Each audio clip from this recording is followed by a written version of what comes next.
The first chance goes to the children in the audience. If the children cannot answer, then the adults are allowed to answer. Yeah. So we'll start with the quiz first, and then I'll talk about the book. Now, just so that I know how much everybody knows about Sherlock Holmes. Right. So, question number 1. What is Sherlock Holmes' address? Easy one. Yes. Chad. 221B Baker Street. Okay, that was easy. Like I said, first the children get a chance. If the children pass, then the adults get to answer. Very easy question. What is the first name of Dr. Watson? Hello. Good for you to ask you. You know his middle name? Okay, please tell us. I don't know. Hamish. Okay, John Hamish Watson. Hamish. Okay. I didn't know that. What is the name of Sherlock Holmes' landlady? Don't really. No kids? No children? Yes. You didn't learn that. No, you knew it? Well done. This is a slightly more tricky one. Where does Sherlock Holmes keep his tobacco? Are you a school child? Yeah? Okay. So you can answer. A boot. That's close. Yeah. His shoe. Okay. That's close. Can anybody add to that? It's in his shoe. Can anyone add to that? Yes? His? Well, I said the shoe is close, so skull is a bit far. So, anything else? Yeah. No, not socks. It is a shoe actually, but it's a particular shoe of his. No. Somebody said that. Who said that? Yes, special slipper. That's right. Well done. Who is known as the Napoleon of crime? Okay, somebody else now. Come on. Napoleon of crime. Children. You. Moriarty. Professor Moriarty. That's easy one. And who is the only person who managed to outwit Sherlock Holmes? There, yeah. That's right. Oh, this is really easy. I should have asked more difficult questions. Okay, what's the most important attribute of a police officer according to Sherlock Holmes? The most important attribute that a police officer should have according to Sherlock Holmes. Where right there, standing at the back.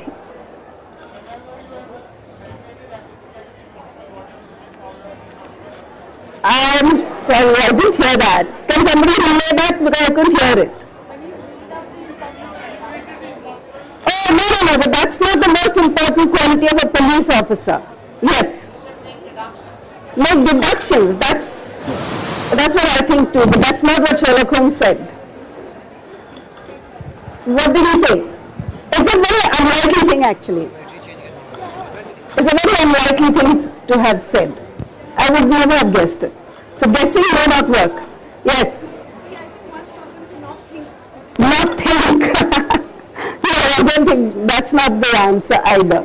So according to him, the most important quality that a police officer should have is honesty.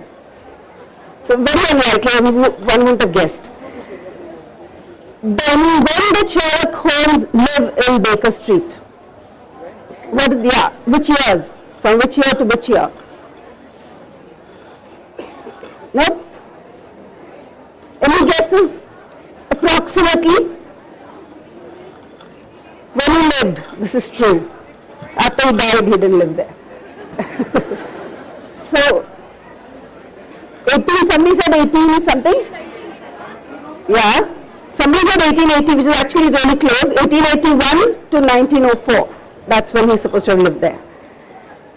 Where were the stories of Sherlock Holmes first published? Sorry? Strand magazine, that's right. Wow. In 1891. What was Sherlock Holmes' hobby?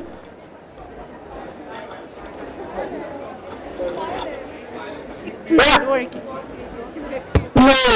No. Yeah? Violin. He played the violin in one book once, I think, but it was not his hobby. No, that was his job. Yes. To solve problems, that was not a hobby. I think that was pretty much his job. No. Do you know guesswork? Does anybody really know? Does anybody really know? Yeah. Beekeeping, that's right. So, just a few more questions and then we'll get to the book. What was the name of the horse-drawn taxi that Holmes and Watson keep jumping in? Yes, who said that? That's right. Hansom cabs.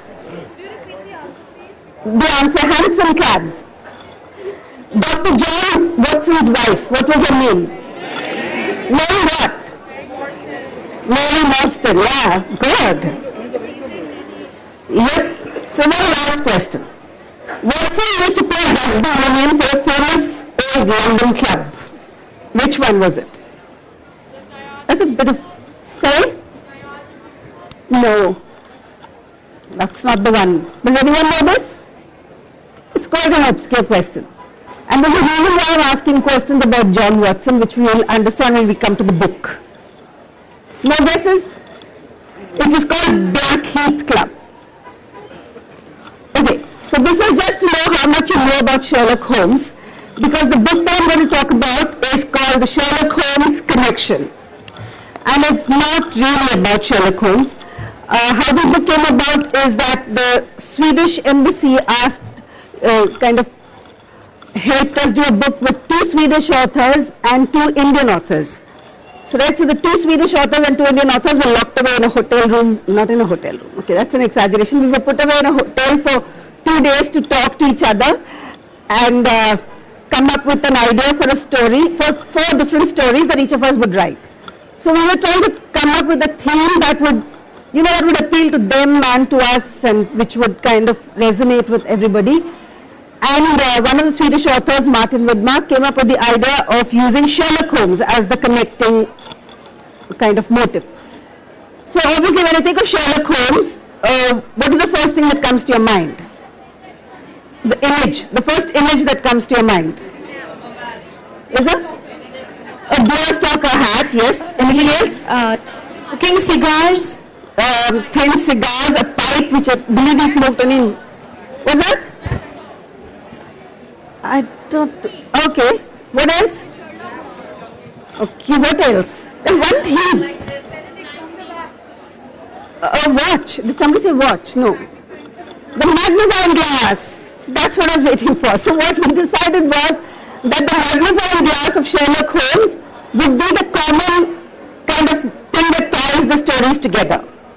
So the idea that we came up with is that, when there would be mysteries, each of us would write a separate mystery story, and the magnifying glass would appear in the story when the mystery needed to be solved. It would appear magically. Now, so then we started talking about how it would appear, and we needed somebody who is connected to Sherlock Holmes to appear. Now, Sherlock Holmes never got married, didn't have children, so we said, okay, let it be John Watson's descendants. So John Watson's descendants also appear in each story, and they bring the magnifying glass to the person who's trying to solve the mystery. So that's a slight fantasy element that's there in all the stories. But we also decided to kind of subvert things a bit. So the John Watson in our story is actually the detective who has solved all those mysteries, all the crimes. So according to our version, John Watson is the real detective and Sherlock Holmes was just his front. So the John Watson that we read about in this story, we don't really read about John Watson, but his descendants are actually the descendants of John Watson who solved the mysteries and who pretended that it was Sherlock Holmes who was solving them. Right, so there are 4 stories in this book. The first one is by Martin Widmark, and it starts with this boy who's he's lost his mother a year ago, and he has to try and so suddenly a year later he finds a clue, because he gets a magnifying glass and he finds a clue in a letter that she's written, which makes him realize that she's actually been murdered. So he has to follow the clues one by one, and find out who's murdered his mother. That's the first story that we have. And the second story is, the one that I've written is based during the emergency. Do you all know when the emergency was? In 1976. So the first story was in 1919 and the second one is 1976 during the emergency. And the main protagonist is a boy whose father has disappeared because he was a journalist and he disappeared during the emergency because a lot of journalists were being put in jail and for writing subversive stuff. So he has been, so he is missing and he has to find his father. So the second one is about finding the missing father. The third story is by another Swedish writer called Katarina Gennar, and it's about a girl who's been displaced from her home to a place near the sea, and she has to then find a friend, and again the magnifying glass helps her find a friend. And the fourth story is set in a school where the teachers are evil creatures, and it turns out that the teachers are running a drug ring, and it's a bit of a scary story.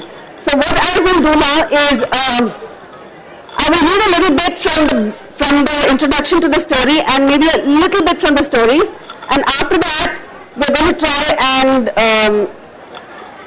create our own detective story together, right?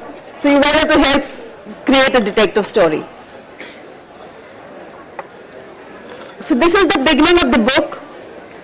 This is before the first story, and it kind of sets the framework for the book. It's a letter written by one of the Mrs. Watsons to her nephew. Dear Billy, if you're reading this, I'm dead. I know I'm supposed to say something delicate like passed on or no more, but dead is dead.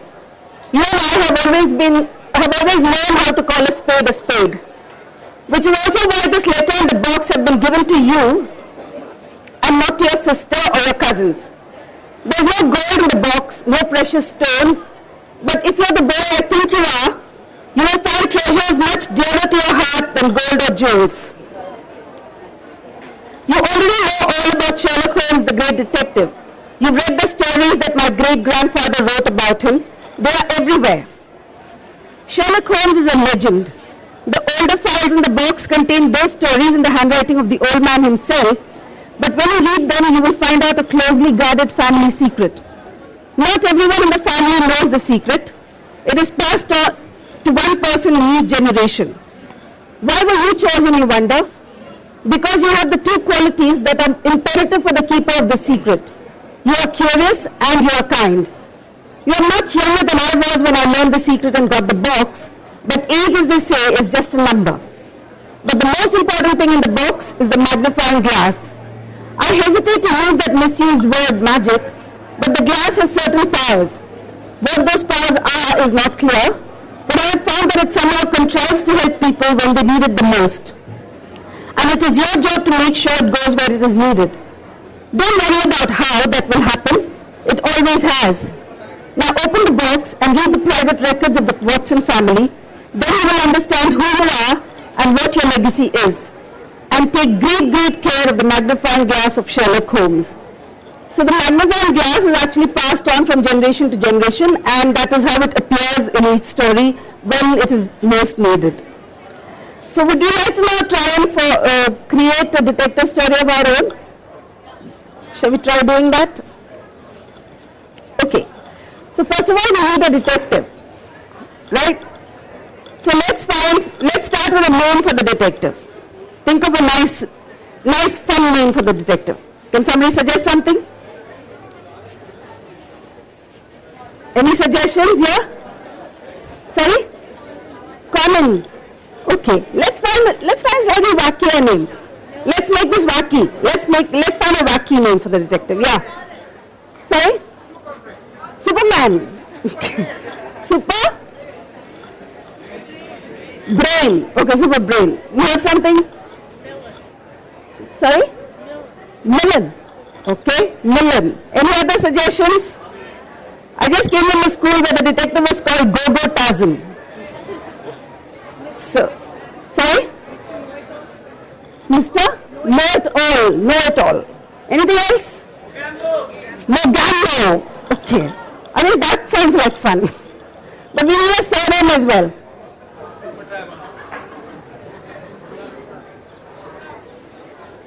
And we need a surname. Sorry? What did you just say? Babbu. Gabbu. Gabboo. Sorry? Kejriwal. Yes.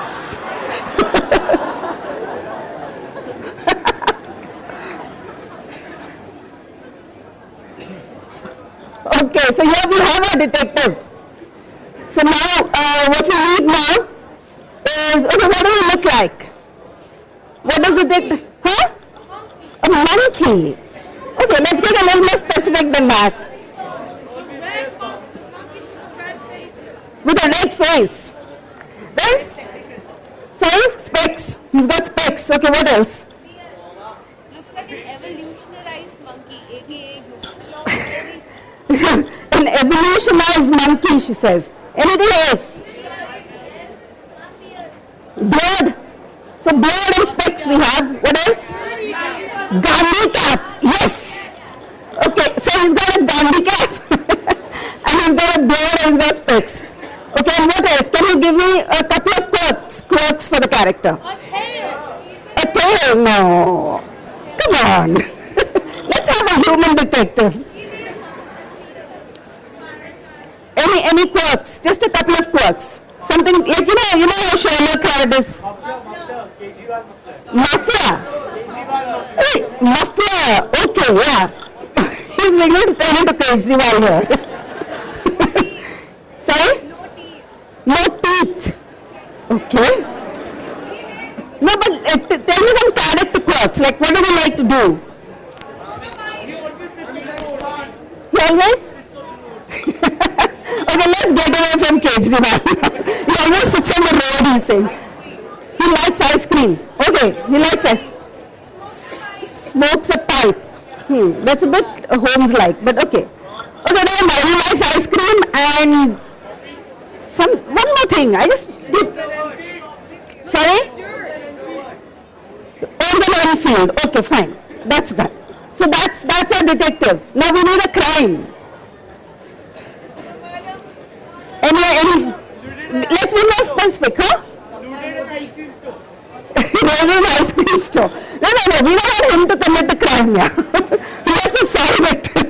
someone has been murdered with ice cream. With ice cream?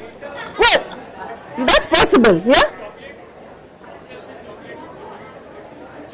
No, I didn't get that. So what's the crime? Obsessed with chocolate. Oh, Holmes. I mean, a character. He is obsessed with chocolate. That could be, but I'm now looking for a crime. Who is murdered? Someone's trying to murder George R. R. Martin before he writes the last book for Game of Thrones. So someone's trying to murder, is he murdered? Threatening. No, let him die. Okay, let him die. All men must die. So George, so we already have the motive. No, we don't have the motive, actually.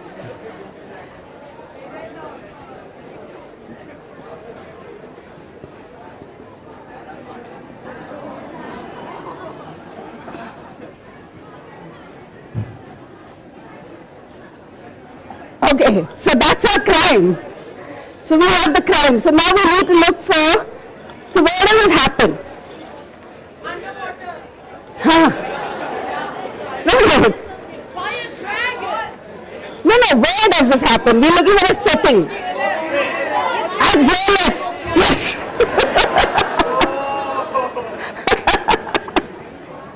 Okay. So this happens at JLF. So now we have George R. R. Martin murdered at JLF. So we have called Mr. Madambo Kejriwal to solve the crime. So we now have to start thinking of clues. What are the clues that Kejriwal finds at the crime scene? What? Saying all men must die. Okay. There is a note at the scene of crime saying all men must die. What else? What are the other clues? There's a dragon egg. A dragon egg. A dragon egg. Okay. So they are dragging egg at the scene of crime. I don't know why that's good. Anushka Ravishankar at the scene of crime. Oh. Okay. So, but how? Say how. So, okay, we need clues and we need suspects. Now, to have suspects, we need motive and we need opportunity. Opportunity, there's plenty. I think anybody could be a murderer given the kind of people here, the crowd here. But it could be any of you. But motive. It has to be a strong enough motive. Revenge of ex-staff death. Any other interesting motives? It's another author. So who is this author? Sorry? To steal the next books. Somebody like Shashi Tharoor. Okay. So what is Shashi Tharoor? He wants to write the next fantasy novel. Is that the thing? James Patterson. But okay, fine. We have all these suspects. So we have J.K. Rowling, we have Shashi Tharoor, we have me apparently, and we have somebody who wants to avenge Ned Starr's death. But how do you do that? How does the detective know that there's somebody who wants to avenge Ned Starr's death? Okay, never mind. So we have all these suspects and we have the clues. Now we have to connect the clues to the suspect. How do you do that? Sorry? Oh, that's a bit too obvious. So how does a detective go about finding this? We need more clues. We need more clues. Sorry? Because he leaves a note on the scene, the North remembers. The North remembers. Okay. So there are notes saying that all men must die. There are notes saying that all men must die. And there's a note saying the North remembers. Lots of it's at this death scene. Good heavens. That's what happens if you try to kill somebody at a literature festival.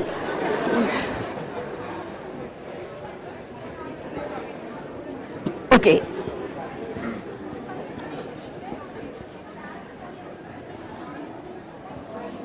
So 2 notes. I'm the one who knocks.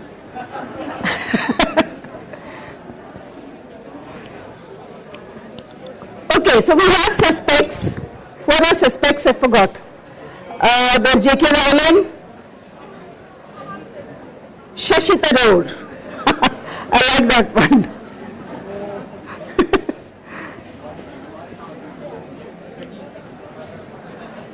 And there's me.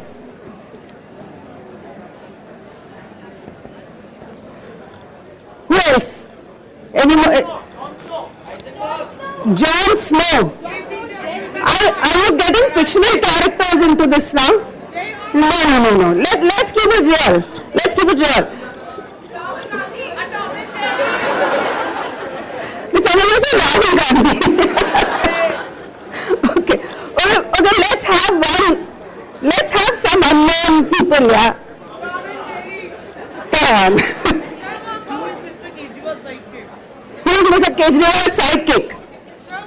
So do you want a sidekick for Kejriwal? Yeah. So who is the sidekick?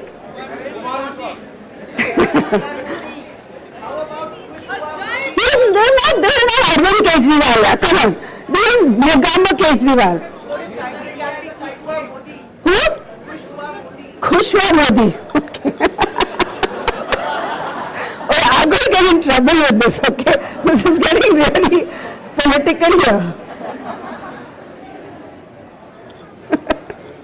So that's his sidekick.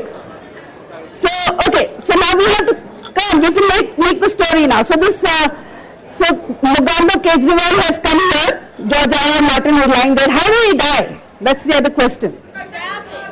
Stabbed. Was he stabbed? Sorry?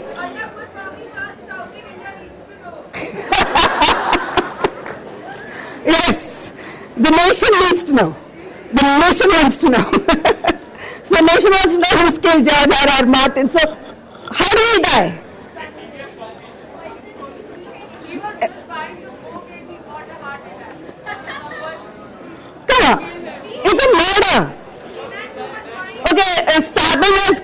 triangulation has come up. Anything more subtle? Something more subtle. Sorry? He ate a pizza, brown sugar and died. From? What is that? Overdosed. He was poisoned with his lounge.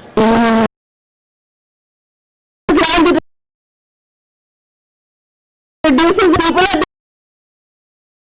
the really place.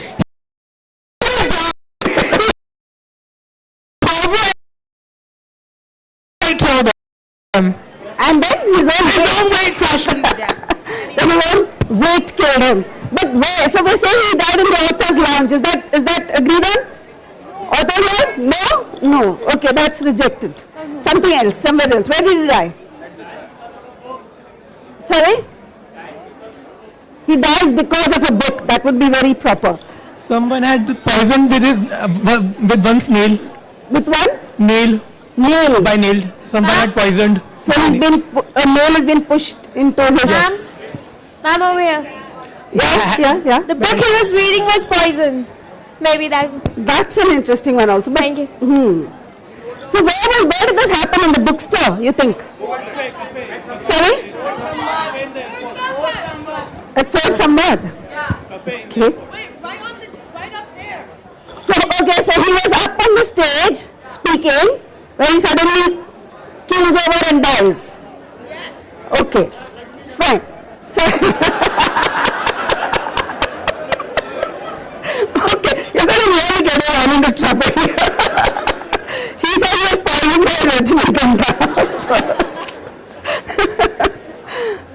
Okay, so he is on the stage at Fort Samvad when he keels over and dies. So this is a crime now. George R. R. Martin at Fort Samvad standing and talking about his books when he keels over and dies. So now, Kejriwal, and he finds J.K. Rowling and Shashi Tharoor and me in the audience, among other people, of course. And for some reason, we are the three suspects. Why? Because you had a meeting with him earlier. Okay, so I had just had a meeting with him earlier. So I am suspect number one because, of course, the two main things a suspect needs to have are motive and opportunity. And I have opportunity, but what's my motive? That you don't like That his books are too fat. That you want to kill him so you can take over his books and take his manuscript and rewrite it and then become super successful. Okay, that's a good idea. I mean, really, I was wondering what to write next. Now, Martin has sent his Candy Crush request. Sorry? I didn't get that. Sorry, I didn't hear that. Could you repeat that? Martin has sent any one of those Candy Crush requests. So, who is the other suspect? Why is J.K. Rowling a suspect? Not well met and his was. So just she's unhappy. So she Yeah, like you ruined my dragon sort of thing. Okay, she says that J.K. Rowling felt that her dragons didn't, weren't as well appreciated as George R. R. Martin's dragons, which seems like a slightly slight reason to kill somebody. Because a Game of Thrones is getting more popular than Harry Potter. And she's jealous. Huh.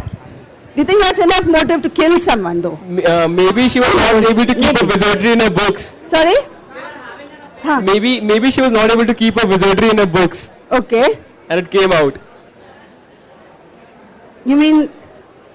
No, I didn't understand. J.K. Rowling, she might be suspect because that wizardry maybe came out of her books. Okay. And she was a wizard. Oh, okay. So she was actually a wizard. Okay. She had a wand. She had the Elder Wand with her. So. Okay, so she was discovered with a wand in the audience.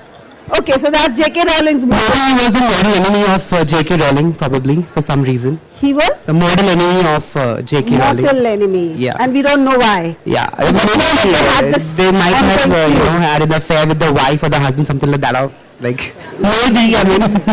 Okay. Some kind of sand might come into that. I mean, you never know. Right. Okay. And what is Shashi Tharoor's motive? Now, this is my favorite. What is Shashi Tharoor's motive?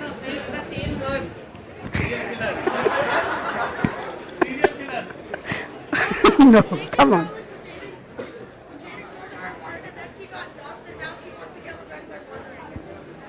You need to give him a mic. I can't hear. J.K. Rowling was dating George R.R. Martin, and then he dumped her, so she killed him. Okay, so J.K. Rowling has With his gone. food, she poisoned his food. Poisoned his food, and the detective found out when he cut him open. Oh, okay. Poisoned food. She poisoned his food. Okay, the pizza that he ate somewhere. Right. Okay, so J.K. Rowling's motive, my motive is Even to I have an steal his idea. book. Excuse me? Shashi Tarun Yeah. wanted his new novel to be real, so he created an event to get a story about his new novel. So he murdered him just for publicity. Yeah. That's rather desperate. Excuse me? Excuse me? In the real world, J.K. Rowling is Harry Potter and George R.R. Martin is Voldemort. So that's why J.K. Rowling ends up killing George R.R. Martin. Okay. So J.K. Rowling got carried away by her own fantasy. That Yeah, means. totally. On Shashi Tharoor, Tharoor thinks that Martin has better hair.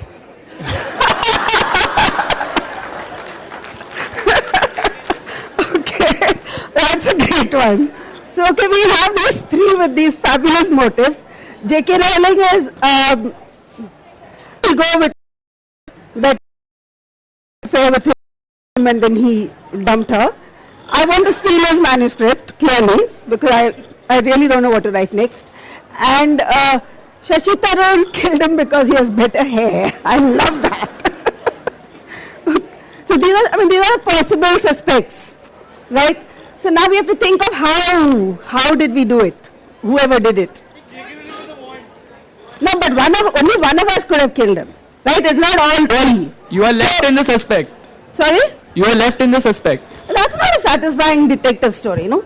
You have to, like, Mogambo has to solve this crime. Like, you know how, like, in the Sherlock thing on TV, the guy, like, got stabbed in his belt, and then that, like, did some sort of weird delayed action stabbing? She stabbed him in his really tight shirt, and then when he was, like, taking off his jacket to sit down, he died.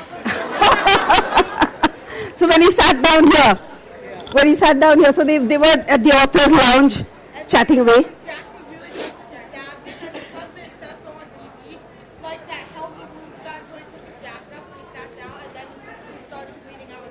Okay, I need to repeat that for everybody. So apparently, but we don't know who did it, right? This is what Mogambo Kejriwal finds when he examines the body. He finds that the way he's been killed is this, that he had a really tight jacket on. So he'd been stabbed, but because the jacket was tight, the wound was being kind of kept closed by the jacket and the knife. And when he took off his jacket, the knife kind of comes out and then he bleeds to death on the stage. Ooh.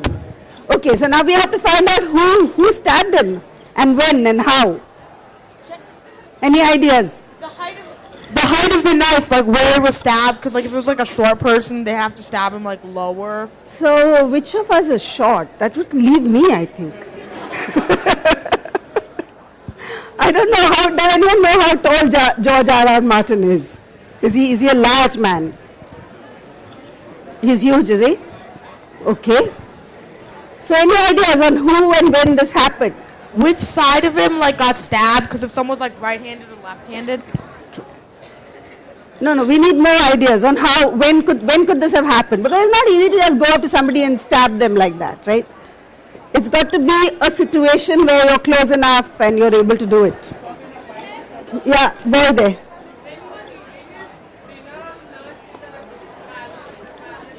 Yeah.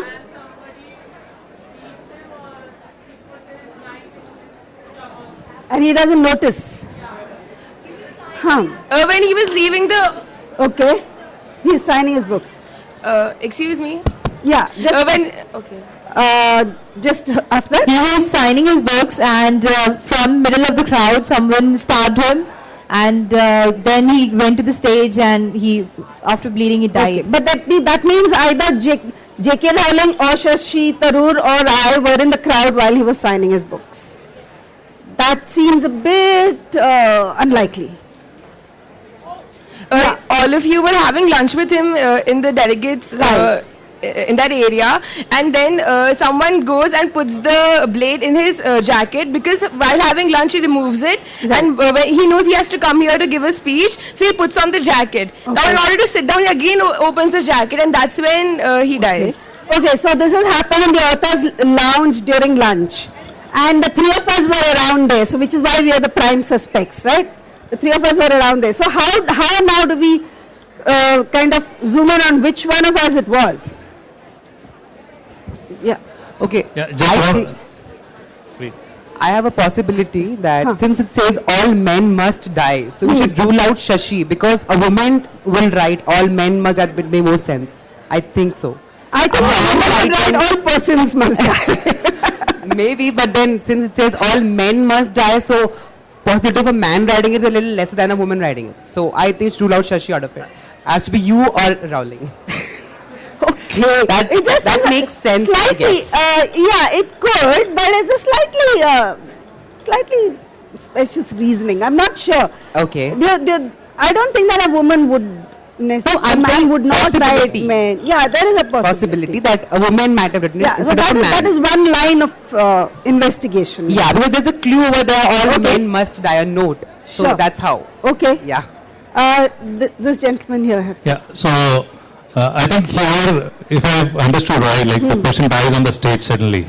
So my theory here is somebody offered a pizza initially, as somebody was talking about it, which has a chemical which actually acts as a small anesthesia after few minutes in part of the body.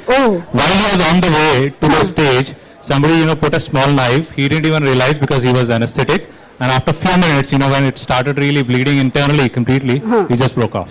very nice. So that is like serious criminal. Excuse me, ma'am. Yeah. Who Ma'am. is this? Huh.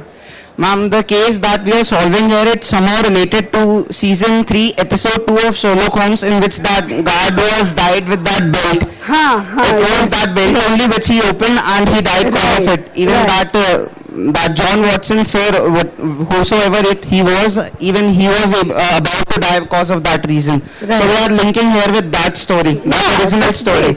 Yeah, that's fine, but how do you But find we are making a new plot, that's it's why a completely new plot. See, somebody might have got the idea from the story even to do this. Okay. So, but we have to now figure out which of these three. How much are we okay for time? Hello, are we okay for time? Excuse me, are we okay for time? Yeah. Yeah. Who's got the mic? Yeah. It's not on. Someone in the crowd, and the person he got in the fight, he pushed him. So someone in the crowd must have got the opportunity to stab him. Okay, we have our suspects here. So unless you want to say that it's not, these are just red herrings and it's actually somebody else. No, it can be anyone from. Because you need a motive. Generally, somebody in the crowd, if they want to kill George R.R. Martin, there has to be a really strong motive. So you need to think that through a bit. When they were posing for an official photograph. Sorry? When they were posing for an official photograph, like selfie, someone stabbed them. Okay. So at lunch, when they were having lunch, they were posing for a photograph. Yeah. The four of us were posing for a photograph. Yeah. And one of us has managed to do this. And I like the idea of the anesthetic in the pizza so that he doesn't feel the stab. Okay. Can I share one? Yes.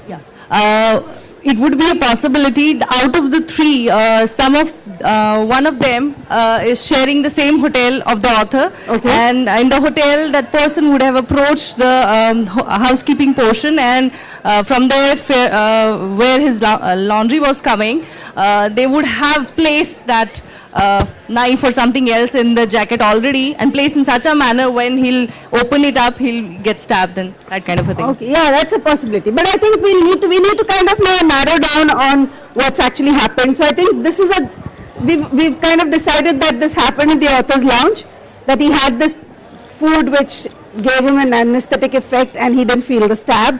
The thing now is to figure out who did it of the three of us. Excuse me. Yes. Here. Now because George R.R. Martin has died, so everyone's in a panic and they're trying to run away. But Shashi Tharoor, because he wanted to tweet about it, he goes and gets a selfie clicked with him, with a dead man. Okay. That's when the eyes come at him that everyone's trying to move away, and why is he trying to get a selfie with a dead man? Okay. So that makes him a suspect. So that makes him prime suspect. Yeah. Can you give it to this young man here? He's been raising his hand for a long time. Yeah, you can. Just a minute, let her finish, then we'll come. It just says like the North remembers. So since you're from the South and Shashi Tharoor is apparently from the North, so you are ruled out of the suspect, and it's between Shashi and J.K. Rowling. Okay, Shashi Tharoor is also from the south, so he's also ruled out. But you're like Southern, and then Shashi is like Maharashtra. No, Shashi Tharoor is and I am both from Kerala, so we're totally ruled out. Okay, so that means J.K. Rowling, yes, as a suspect. Yes. Or he can do that. He wants an autograph on his book, and he told no. Huh. So he want to take revenge, and he put his knife in his pocket. And when he was removing out, and he died. Oh, you mean it was an accident? Yeah. Oh, come on, that's no fun. let's have a murder. Mr. India is like, yeah. Was that? Any one of these three, Huh. the machine of Mr. India, the device. The device of Mr. India. No, that's all fine. We know now what happened. We know that how he was killed. We know where he was killed. What we need to figure out is who. So what we need is a good motive and which of the and a way to prove that it's which one of these three suspects did it. So going back to the earlier theory, we figured out that it was Anushka who was sharing the pizza. The chemically kind of listed. So I'm out of it. Yeah. No. So you're the one. So the one of you come as the first suspect that you were the one who kind of gave him the pizza to eat. Right. And that's where. But then eventually we figured it out. It was actually Anushka was one of the first person. No offenses to the the past records of the historical records. So Anushka was the person who met last to one of the deceased wife of Shashi Tharoor. He suspects that maybe she's the one who was poisoned or something like that. So he wants to kill Anushka. So he actually gave the pizza to Anushka. Okay, first of all, let's keep real stuff out of it. Yeah, I'm trying to. That's what I say. I was little kind of this thing, but I'm saying because these are real names, so you need to find something realistically. So suppose he assumes he has some motives, as I kind of put it. So he actually wanted to kill me. So he actually wanted to kill you, and unfortunately, you kind of shared the pizza, and the killer who was kind of given the contract when he was approaching because it was a crowd. Mr. R.R. Martin just came in front of him, and it was just like he got the pinch of it rather than you. So you were the lucky one, and he got killed. So we are okay with the story. I think one idea could be like, it turns out we rule out you because you're like not that. Like you're just like you realize that like you can't really steal his book because like no one would really buy it. But that like it turns out to be J.K. Rowling because you find out that they were in the same hotel where they were having their affair. But then he broke up with her that night. So then she like planned it, and she planned it with everyone else, like and you and Shashi. So it's like everyone. So they're all in the plot. You gave him the pizza and made him all numb. J.K. Rowling. Just coordinated, and then the other guy ended up stabbing him, and J.K. Rowling turns out to be the one who finds it because you find like some sort of like secret foot, and then J.K. Rowling, like you find out it's her because she purchased all the stuff, so she's the mastermind, and you two are her pawns. Okay, ma'am. Okay, so now we have two scenarios. One, yeah. You are Jon Snow's best friend, and the North remembers. So you have motive to kill R.R. Martin. Okay. Ma'am, there is also white hair on Martin's body. Okay. That can give us suspect. So white hair. Yes, ma'am. So that's me then. No, ma'am, it can. Okay. So we have now several scenarios. I don't know. I want to add another suspect, the publisher. Oh, okay. Suddenly at the last minute he finds that there is another suspect whom we had ignored all this time. R.R. Martin submits the manuscript of the last book of Game of Thrones. Okay. What happens is that his death would bring more publicity to the Okay. to the book. So the publisher kills the judge R.R. Martin so that the book gets more publicity. Okay, so George R.R. Martin's publisher decides to kill him so that the book gets a lot of publicity. I think I've broken this pen. Anyway, so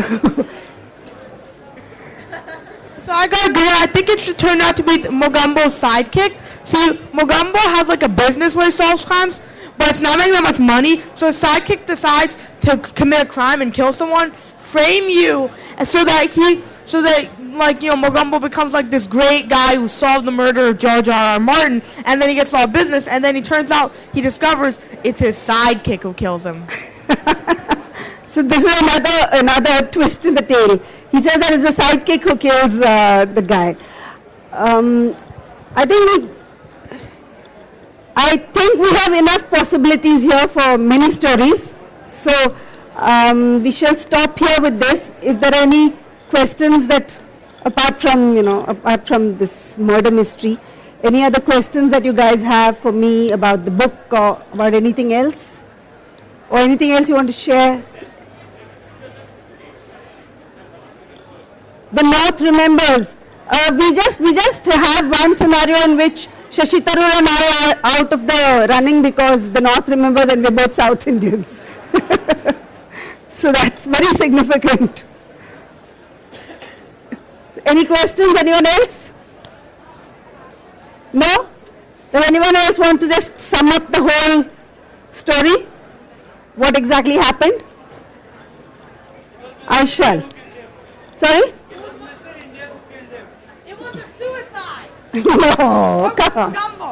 No. Okay, so this is the story finally that I'm going to summarize for us, okay? So George R. R. Martin is at GLF. He's come and they're staying in the hotel. Oh my God, I hope you don't get into trouble with all this. This is not what I said, okay? So while somebody in the audience just said that J.K. Rowling is having an affair with George R. R. Martin and he dumps her. So the next day, at the author lounge, there are 3 people having lunch together. There's four people, George R. R. Martin, Shashi Tharoor, me and J.K. Rowling. We happen to be at the same table having lunch. And it's not a coincidence because all of us have tried somehow, to be there because we wanted to. So everybody has a motive to murder him, right? I want to kill him because I want that manuscript. And J.K. Rowling wants to kill him because he's dumped her. And what's his name? Shashi Tharoor wants to kill him because he has better hair. So all of us have a motive to kill him.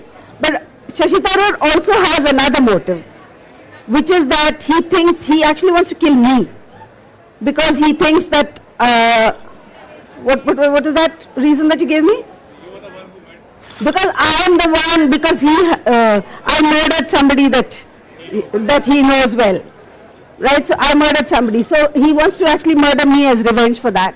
Because nobody knows about it except him and me. So there's no proof because I'm such a good criminal that I have left no evidence. And so he wants to murder me. So what happens is there's this pizza and he puts this thing in the pizza, some kind of chemical in the pizza which can anesthetize a person.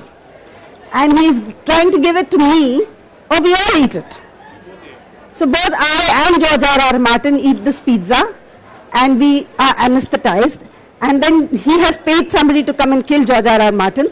But to kill me, sorry. He's paid somebody to kill me, but as he comes towards me with the knife, George R. R. Martin jumps in front for some reason. Maybe he's going to take another slice of pizza.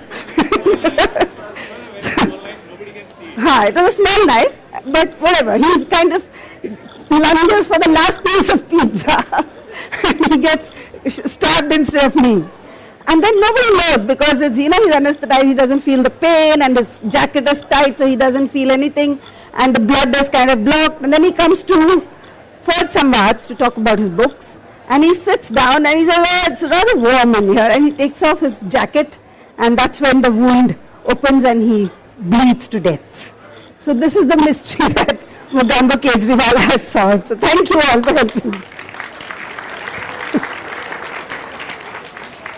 So if there are no more questions, we can wind up here. Any questions, anybody? Yeah?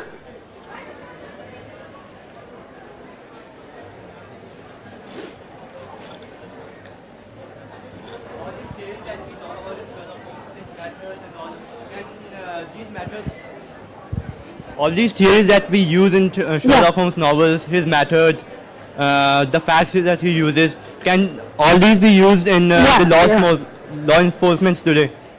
Sorry, the last bit I didn't get. All these theories, can these be used in the law enforcement of today? Can the police use all these facts, these methods to solve the crime? A lot of them actually. Sherlock Holmes was, in fact, that's one of the things that, forensic science, the way he used it scientifically was something that was quite unknown in his day. So that was quite amazing. Yeah, I think a lot of it is still used, but of course technology has gone far ahead now. There's much more, like DNA tests were not available in his day, where they are now. So there's lot more stuff now that they can do. But the kind of principle is the same. Nothing else? Any more questions, anyone? Yeah? Any differences between Agatha Christie's pirate and the Sherlock Holmes. There are a lot of difference actually, because Poirot hated to go and physically go and do anything. He was a large, lazy old man with the beautiful, and he hated dirtying his shoes. So he always sat in one place and he only used his grey cells to solve the mysteries. Whereas Sherlock Holmes he would go out and do stuff and follow people and wear disguises and do all of that. And Poirot never did that stuff. In Sherlock Holmes. Sherlock Holmes is shown like a... Yeah, the movies have become so big, the movies and series have become so big that your imagination is more with, understands those things more than the book. If you read the book, the image that you get is slightly different from what you do when you when you see the movies. Yeah, in your book, Watson is the real detective. So how is his ways of solving mysteries is different from the real? It's exactly the same, right? Because what the conceit we've used is that all those stories, the Sherlock Holmes stories which Watson has written, the detective is actually Watson. So he's just used Sherlock Holmes as a kind of front. Okay, but the name is different. Just the name, yeah. He's used Sherlock Holmes as a front, well, he's actually the detective. So the stories and the methods and everything are exactly the same. Okay.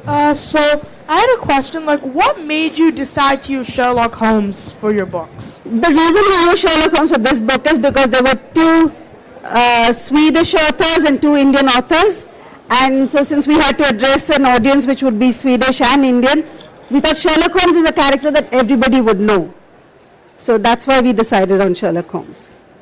Ma'am, as you said that there was lack of technology. Closer, please. As you said that there was lack of technology. Yeah. So could it be possible that any suspect who has done nothing and he got punished? Any suspect? Who had done nothing. Has done nothing and got punished. Yeah, but that's why Sherlock Holmes was such a great detective, because he was, he could figure out things from what was available, right? The technology was less advanced, but Sherlock Holmes was not one to pin a crime on anybody unless he found all the evidence for it. So I don't think that in the Sherlock Holmes stories there would be anybody who would be, blamed by mistake. No. So, yeah. Can we hear you read an excerpt from your book? We're waiting. Okay, do we have time for this? Yeah? So, so this book is 4 stories. So I will read, can I read from anyone, or do you want to hear from my story? Anyone? So I'm going to read the last one, which is by this guy called Bikram Ghosh. And it's set in a school, only because it's really exciting and a lot of really gory things happen. So this is a story called Best Boys. It's set in a school in Calcutta. You had a question? Yeah? So, ma'am, a fictional character. A fictional character. So, according to you, can such a character exist in reality with that much talent of deduce those crimes and to solve with the science of deduction? I think so, yes. It is of course fictionalized, and he is, But someone like that in actual, who have those capabilities to deduce? I think so, because all of Sherlock Holmes' methods are very scientific, and he's very logical, and he's very analytical. And I think even Einstein won't be able to deduce that much. No. Einstein may not, because it's not the same kind of mind, but somebody with an analytical, logical way of approaching a problem, I think can solve. I think he could have existed. What do you guys think? Does anybody think? Sorry? It's based on Arthur Conan Doyle was a doctor. Right. And this character is based on his teacher who was a doctor and he used to deduce. There you go. So apparently it was based on a real person. So I think he could exist. Yeah. Okay, thank you, ma'am.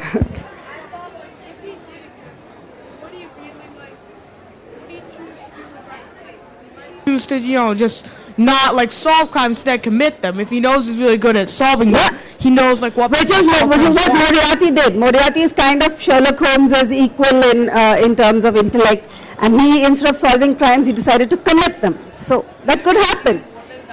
Sorry. Exactly. So what? So it's a choice that one makes. Okay, I'm going to just read a little bit because that young man has asked for it. Yeah.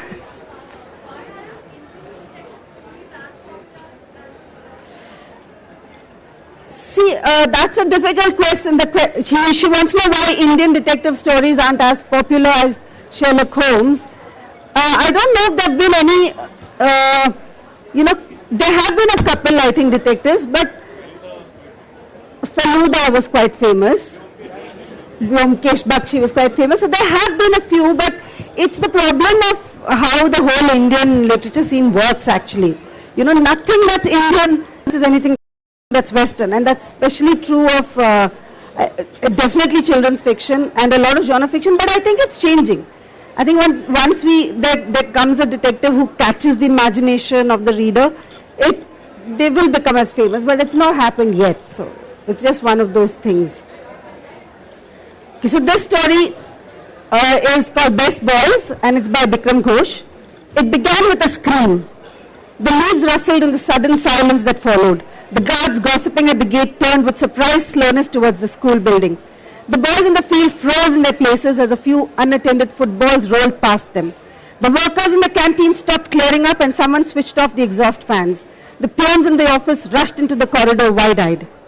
Everyone who had heard it ran towards it. It was coming from one of the classrooms on the top floor. They ran up the old stairs, past Mr. Tambudurai standing on the landing like a grumbling pug. "It's 5 o'clock, he complained. "Who is still bloody up there, man?"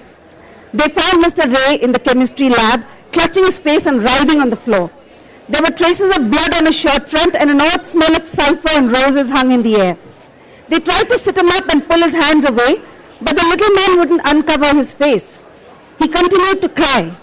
Someone rushed back downstairs to call a doctor, someone ran to get a first aid kit, and the others gathered around Mr. Ray to watch what happened next. Eventually, as Mr. Ray's crying subsided into little whimpers, an ambulance could be heard meandering its way into the school. As he took his hands away from his face, the room gasped and two people vomited. There were burns on his cheeks, and one of his eyes had grown enormous, as if it was trying to push its way out of his face. It had also turned an alarming shade of pink. His skin seemed transparent in parts, and blood leaked slowly from the thin tears on his cheekbones. It was only when Mr. Ray was being led out of the room that someone noticed Travis Sweeney from class 9C crouching in a corner of the lab. He didn't look like he was hiding, although people would argue about that later. He was definitely sitting on the floor, eyes closed, an empty beaker in his hand. The fingers that held the beaker looked burnt at their tips. They were leaking blood too. So this teacher has been found with, obviously been attacked by acid, and this boy has been found with a beaker in his hand. So the boys who are his friends are now trying to find out who's done this to the teacher, and they uncover a huge drug ring being run by the teachers of the school. That's what the story is. So the story is, thank you. That's by Bikram Ghosh, so that's for him. So thanks a lot. I don't think there's any more now. Thank you guys so much for creating that lovely story. Thank you very much for this inspiring Barack session. Obama was kidnapped. Yes, sorry. Anushka Ravishankar. The author will be available for book signing at the book signing area right behind you. I think books are available. The next session at Fort Zandvoort is called Myth from Ancient Egypt with actress, ballerina and author Samira Kiolos. It starts at 2:30. At 4:45, the play Finding Nemo will be performed at the front of Dover Hall. The Yuva Actor play is part of the JLF Youth Outreach Program. The book Conversations at Jaipur, The Spirit of JLF can be bought at the bookstore. Thank you very much.